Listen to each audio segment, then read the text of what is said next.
दरियाए फरात से निकलने वाले सोने की हकीकत खलकर सामने आ गई। दरियाए फरात का खुशक होना भी क़ियामत की निशानियों में से एक अहम निशानी की जानिब इशारा है। उसी दरिया के खुशक होने के बाद दुनिया की आखिरी जंग हरमादून या आर्मागडन जंग का आगाज होगा, जिसे क़ियामत की बाकी निशानियों की तरह इस निशानी के बारे में भी हज़रत मुहम्मद ने फरमा दिया था। हज़रत अबू हरीरा रज़ी अल्लाह ताला अन्हु फरमाते हैं, हुज़ूर का फरमान है कि क़ियामत इस वक्त तक कायम ना होगी जब तक दरिया फरात सोना ना उगल दे, यानी दरिया फरात से सोने का पहाड़ ना निकल आए। इस सोने की वजह से एक खौफनाक जंग छिड़ेगी जिसमें 100 से 99 शख्स मारे जाएंगे, जबकि हर शख्स की ये सोच होगी, मैं इस जंग से सालम निकल कर इस सोने को हासिल कर लूँगा। एक और रिवायत में भी बयान हुआ कि दरिया फरात खुशक होकर सोने के पहाड़ को ज़ाहिर कर देगा। लिहाजा इस मौका पर कोई शख्स भी मौजूद हो, इसमें से कुछ भी ना ले। दरिया फरात का खुशक होना या सोने का पहाड़ उगल देना। इस अहम हदीस में क़ियामत के करीब दरअसल इस अहम तरीन निशानी की पेशेनगोई की गई है। ये दरिया फरात के इस वक्त के उरूज का ज़माना था जब ये अपनी पूरी शान और शौकत से बहता था। इस दरिया के बहाव को देखते हुए किसी बंदे के वहम गुमान में भी नहीं था कि ये दरिया यानी दरिया फरात भी कभी खुशक होगा। और खुशक होने के बाद ऐसे लोगों को एक ऐसी आजमाइश में डाल देगा जिनकी दिल में माल व ज़र की मोहब्बत होगी। इस आजमाइश में पड़ने वाले वो लोग होंगे जो दुनियावी दौलत के पुजारी हो गए, जबकि इनमें एक गिरोह ऐसा भी होगा जो रसूल अल्लाह की हदीस के मुताबिक इस आजमाइश से दूर रहेंगे। ये आजमाइश इन दो गिरोहों में फ़र्क को वाज़े करने वाली होगी। फरात दरिया अपने अंदर एक पूरी तारीख को समोए हुए है। फरात यानी साफ पानी। इस दरिया की शुरुआत तुर्की से होती हुई शाम, इराक, गल्फ से जा मिलता है।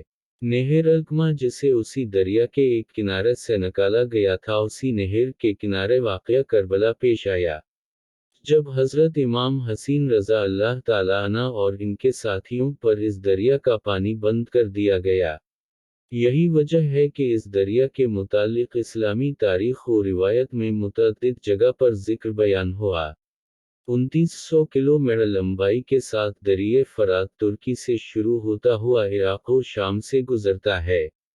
दरिया दजला, जिसके बारे कहा जाता है कि इस दरिया के जरिए इंसान ने ज़राअत की इब्तिदा की थी।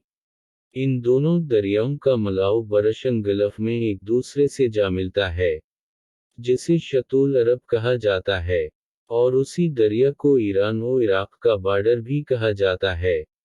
इस ज़मीन को बहर अलनरीन कहा जाता है, जैसे सरसब्ज़ रंगीन होने की वजह फरात और दजला दरिया हैं। इस सरजमीन में बहुत से तहज़ीबों ने तुर्की भी की, क्योंकि एक वक्त में ये सरजमीन इंसानी तहज़ीब का मेन मरकज़ थी। बाबर के कदीम दारुल खलफा की बुनियाद उसी दरिया के किनारे से रखी गई है। बाज़ रिवायतों में दरिया फरात के पानी को पाक व फज़लियत में बयान किया गया कि इस दरिया का पानी में जन्नत का पानी शामिल है, जो सातवें आसमान पर मौजूद सदरा अलमनतही की जड़ों से निकलकर इस दरिया में शामिल होता है। बहरहाल इस बात को आज साइंस के दौर में भी साबित करना मुश्किल है कि ये पानी सातवें आसमान में मौजूद बेरी के दरख्त की जड़ों से कैसे निकलकर इस दरिया में शामिल हो रहा है। इस बारे में मालिक कायनात ही बेहतर जानता है। हाल में शाये होने वाली दरियाए फरात के पानी की मिक़दार को मापने वाले प्लर की तस्वीर को सोशल मीडिया पर बहुत पज़ीराई मिली, जिसमें दरियाए फरात के पानी को खुशक होने की तरफ इशारा करते हुए सोशल मीडिया पर मुख्तलिफ राय शुरू हो चुकी हैं। कुछ लोगों के मुताबिक इस दरिया से मिलने वाले तेल को समझाने के लिए सोने से मशबाकत दी गई, और कुछ का ख्याल है कि सच में दरिया से निकलने वाला सोने का पहाड़ दरियाफ्त कर लिया गया। जून 2022 में उसी खबर ने इस वक्त पूरी दुनिया में शोहरत हासिल कर ली जब कहा गया, इराक में दजला किनारे 30,000 साल पुरानी एक बस्ती दरियाफ्त हुई है। اس پر ریسرچ کرنے والی ماہر آثار قدیمہ کے ٹیم کا کہنا تھا کہ اس بستی کا دورانیہ 1275 سے لے کر 1475 تک رہا، جسے ایک آنے والے شدید زلزلے نے زمین بوس کر ڈالا۔ دنیا کا سب سے پہلا اور قدیم شہر جسے میسوپوٹیمی بھی کہا جاتا ہے، یہ بابل کا قدیم شہر تھا جو اب کھنڈرات میں تبدیل ہو چکا ہے۔ 2 لاکھ سے زیادہ آبادی رکھنے والا یہ شہر بغداد سے 100 کلومیٹر کی دوری پر دریائے فرات کے کنارے آباد ہونے والا یہ انسانی تاریخ کا پہلا شہر تھا۔ اس شہر کا تذکرہ 4000 سال قبل مسیح کی تحریروں میں بھی کیا گیا۔ دنیا میں جب پہلے قتل کا واقعہ یعنی حابیل و قابیل کا پیش آیا، اس وقت تورات کے مطابق حضرت آدم علیہ السلام بابل عراق کے علاقوں میں ہی رہتے تھے۔ حابیل کو قتل کرنے کے بعد قابیل اپنے اہل و عیال کے ساتھ بابل کے پہاڑوں میں جا چھپا، جس سے اس جگہ کا نام بابل پڑا، اور بابل کے معنی ہیں جدائی۔ حضرت ادریس علیہ السلام کے دور نبوت میں قابیل کے اولادوں نے بہت فساد برپا کر رکھا تھا، اور قابیل کی اولادوں نے پہاڑ سے نیچے اتر کر بھی فساد برپا کرنا شروع کر دیا۔ ان فسادی لوگوں کے ساتھ اس شر نے اپنے ساتھ ان نیک لوگوں کو بھی شامل کر لیا، جو فسادی نہ تھے مگر حالات کی وجہ سے انہیں اس گروہ میں شامل ہونا پڑا۔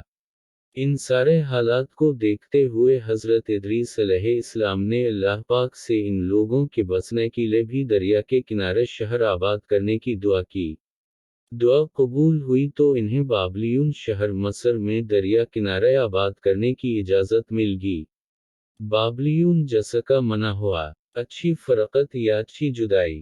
اس شہر کے تباہ ہونے کے بعد اب حال میں جب اس دریا سے وہ کھنڈرات دکھائی دیے تو لوگوں نے اسے سونے کے پہاڑ سے تشبیہ دی، مگر اس پہاڑ اور رسول اللہ کی حدیث مبارکہ کا آپس میں کوئی تعلق نہیں۔